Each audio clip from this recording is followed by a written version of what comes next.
Confident ഗ്രൂപ്പിനെ കുറിച്ചും അതിന്റെ സ്ഥാപകനും ചെയർമാനുമായ CJ റോയിയെ കുറിച്ചും നാട്ടുകാർക്ക് നല്ലതേ പറയാനുള്ളൂ. അദ്ദേഹം നാട്ടുകാർക്ക്, പ്രത്യേകിച്ച് കേരളത്തിന് വളരെ നല്ല കാര്യങ്ങളാണ് ചെയ്തിട്ടുള്ളത്. ഇന്നലെ രാഹുൽ ഈശ്വറിന്റെ ഒരു പോസ്റ്റ് വായിച്ചപ്പോഴാണ് അതിന്റെ വ്യാപ്തി ഞാൻ തിരിച്ചറിയുന്നത്. അല്ലെങ്കിൽ ഒരു വലിയ വ്യവസായി എന്നൊക്കെ മാത്രമേ എനിക്കും അറിയാമായിരുന്നുള്ളൂ. പക്ഷെ അദ്ദേഹം ചെയ്ത ചാരിറ്റി പ്രവർത്തനങ്ങളെ കുറിച്ചൊക്കെ രാഹുൽ ഈശ്വർ വിശദമായി പറയുന്നുണ്ടായി.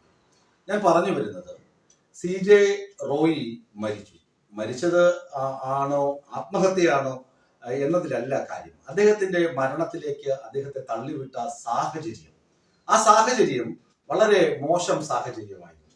അദ്ദേഹം ബംഗളൂരുവിൽ 700 കോടി രൂപയുടെ ഒരു ഇടപാട് ഇപ്പോൾ നടത്തിയിരുന്നു. അതായത് ഒരു റിയൽ എസ്റ്റേറ്റ് ഇടപാട്, വിൽപ്പന നടന്നിരുന്നു.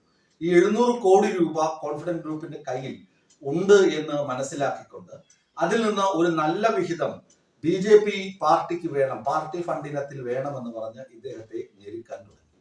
പക്ഷെ അദ്ദേഹം പറഞ്ഞു, അത് ഇപ്പോൾ സാധ്യമല്ല, ഞാൻ കേരളത്തിൽ അത് ഇൻവെസ്റ്റ് ചെയ്യാൻ ആഗ്രഹിക്കുകയാണ് എന്ന് അദ്ദേഹം പാർട്ടി അവർക്ക് മറുപടി കൊടുത്തിരിക്കണം.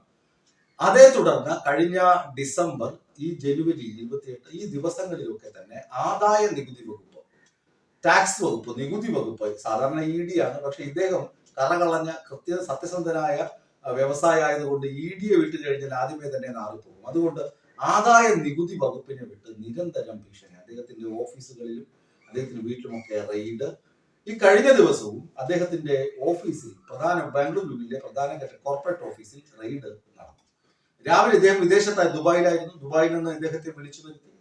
ഇദ്ദേഹം ഉച്ചയോടുകൂടി, രാവിലെ തന്നെ റെയ്ഡ് ആരംഭിച്ചു. ഉച്ചയോടുകൂടി ഇദ്ദേഹവും ഓഫീസിലെത്തി സംസാരിച്ചിരുന്നു. ചോദ്യം ചെയ്ത് കുറേയധികം ചോദ്യങ്ങൾ ചോദിച്ചു. എന്നിട്ട് കുറേയധികം രേഖകൾ ആവശ്യപ്പെട്ടു. അപ്പോൾ ഉള്ള രേഖകളും അതുപോലെ തന്നെ തെളിവായി നൽകാൻ സത്യസന്ധമായ കാര്യങ്ങൾ മാത്രമല്ല അദ്ദേഹത്തിന്റെ പക്കൽ ഉണ്ടാവുകയുള്ളൂ. പക്ഷേ കൃഷ്ണപ്രസാദ് എന്ന് പറയുന്ന കേരളത്തിൽ നിന്ന് പോയ അസിസ്റ്റന്റ് കമ്മീഷണർ, അദ്ദേഹം വളരെയധികം സമ്മർദ്ദത്തിലാക്കി CJ റോയി ഒടുവിൽ പറഞ്ഞു, ഞാൻ രേഖകൾ എടുത്തിട്ട് വരാമെന്ന് പറഞ്ഞ് തൊട്ടടുത്ത ക്യാബിൻ മുറിയിലേക്ക് പോയിട്ട് അദ്ദേഹത്തിന്റെ സ്വന്തം തോക്കെടുത്ത് നിറയൊഴിച്ചു എന്നാണ് പറയുന്നത്.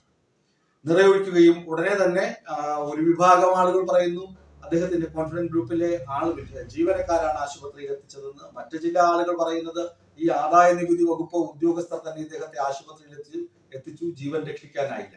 ഞാൻ രണ്ടാമത്തെ വാദഗതിയെ പൂർണ്ണമായി തള്ളിക്കളയുകയാണ്. ഒന്നാമത്തെ വാദഗതി, ജീവനക്കാരായിരിക്കണം ആശുപത്രിയിൽ എത്തിച്ചത്. കാരണം അദ്ദേഹത്തിന്റെ സഹോദരൻ ശ്രീ ബാബുവും അദ്ദേഹത്തിന്റെ സഹപ്രവർത്തകരായ അഭിനവും അവരൊക്കെ പറയുന്നത്, ഈ മരണം സ്ഥിരീകരിക്കപ്പെട്ടിട്ടും ഇങ്ങനൊരു അത്യാഹിതം അവിടെ നടന്നിട്ട് പോലും ആദായ നികുതി വകുപ്പ് ഉദ്യോഗസ്ഥർ ആ ഓഫീസിൽ റെയ്ഡ് തുടർന്നു എന്നുള്ളതാണ്.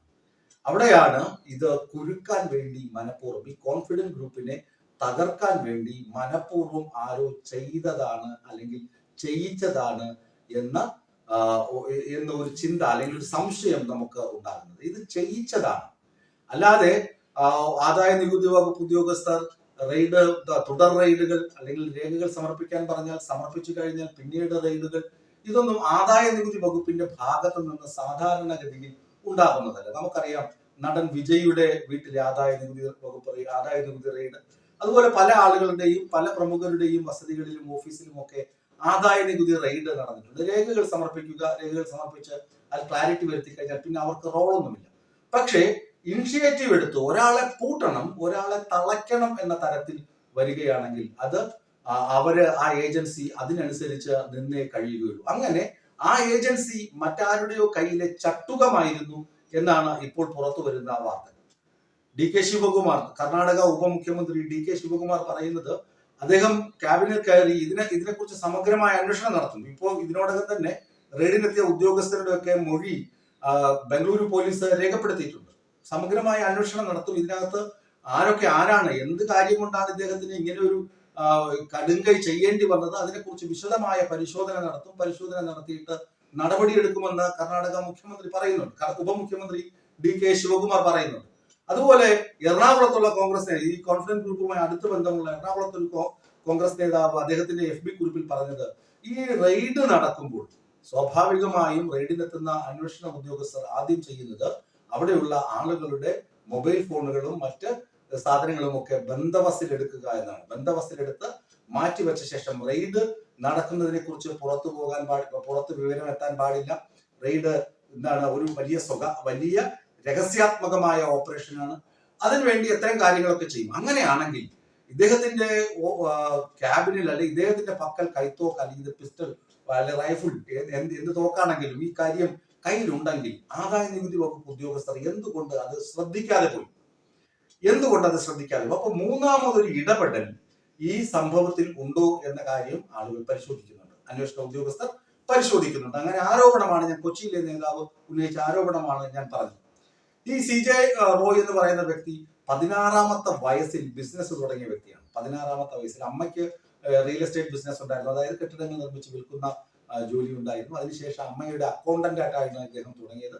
പിന്നീട് സ്വിറ്റ്സർലാൻഡിൽ നിന്ന് MBA ബിരുദ പഠനമൊക്കെ പൂർത്തിയാക്കിയ ശേഷം അദ്ദേഹം തിരികെ HP വലിയ മൾട്ടിനാഷണൽ കമ്പനിയിൽ ജോലി ചെയ്തു. അതിനുശേഷമാണ് കോൺഫിഡൻസ് ഗ്രൂപ്പ് സ്ഥാപിക്കുന്നത്. അതിനിപ്പോ കേരളം, അതുപോലെ തമിഴ്നാട്, കർണാടക, അതുപോലെ ദുബായ്, USA ഇങ്ങനെ ശൃംഖലകൾ വികസിച്ചു. വലിയ ബിസിനസ് സാമ്രാജ്യം. ഏകദേശം 9,000 കോടി രൂപയുടെ ആസ്തി ഇദ്ദേഹത്തിനുണ്ട്. അപ്പോൾ നിസ്സാരക്കാരനല്ല. പിന്നെ അദ്ദേഹം സിനിമാ നിർമ്മാതാവാണ്. മോഹൻലാലിന്റെ 2 സിനിമ അദ്ദേഹം നിർമ്മിച്ചിട്ടുണ്ട്. ചില സിനിമയിൽ അദ്ദേഹം അഭിനയിച്ചിട്ടുണ്ട്. അങ്ങനെ കേരളത്തോട് പ്രത്യേക ഇഷ്ടം. അദ്ദേഹം ജനിച്ചതും വളർന്നതും ബംഗളൂരിലാണെങ്കിലും അദ്ദേഹത്തിന്റെ കുടുംബത്തിന്റെ തായ്വേരുകൾ തൃശ്ശൂരിലാണ്. അപ്പോ കേരളത്തോട് പ്രത്യേക സ്നേഹവും കേരളത്തിൽ മുതൽ മുടക്കാൻ അദ്ദേഹം വില്ലിംഗ് ആണ്, സന്തോഷമാണ്. അദ്ദേഹം ഇടയ്ക്ക് തുടക്കകാലത്ത് ഒരു 96 ഫ്ലാറ്റുകൾ കാക്കനാട് സ്ഥലമെടുത്ത് നിർമ്മിച്ചിരുന്നു. പക്ഷെ അത് ആദ്യ ഘട്ടത്തിൽ വിറ്റുപോയില്ല. രണ്ടാം ഘട്ടത്തിൽ അത് 192 ഫ്ലാറ്റുകളാക്കി അദ്ദേഹം അത് മികച്ച രീതിയിൽ എല്ലാം വിറ്റഴിച്ചിരുന്നു കോൺഫിഡൻസ് ഗ്രൂപ്പ്. അങ്ങനെ കേരളത്തിലും അദ്ദേഹത്തിന് ഒരുപാട് സാധ്യതകൾ ഉണ്ടായിരുന്നു. ഒരുപാട് ചാരിറ്റി പ്രവർത്തനങ്ങൾക്കും അദ്ദേഹം സഹായഹസ്തം നീട്ടിയിരുന്നു എന്നാണ് ഞാൻ മനസ്സിലാക്കുന്നത്. എന്തുകൊണ്ടായിരിക്കണം ഇദ്ദേഹം സൂയിസൈഡ് ചെയ്തത്, അല്ലെങ്കിൽ എന്തുകൊണ്ടായിരിക്കണം ഇദ്ദേഹം സ്വയം നിറയൊഴിച്ച് ജീവൻ അവസാനിപ്പിച്ചത്? അതിന് ആദായ നികുതി വകുപ്പ് ഉദ്യോഗസ്ഥർ ഉത്തരം നൽകിയേ മതിയാകൂ എന്നാണ് കുടുംബം പറയുന്നത്.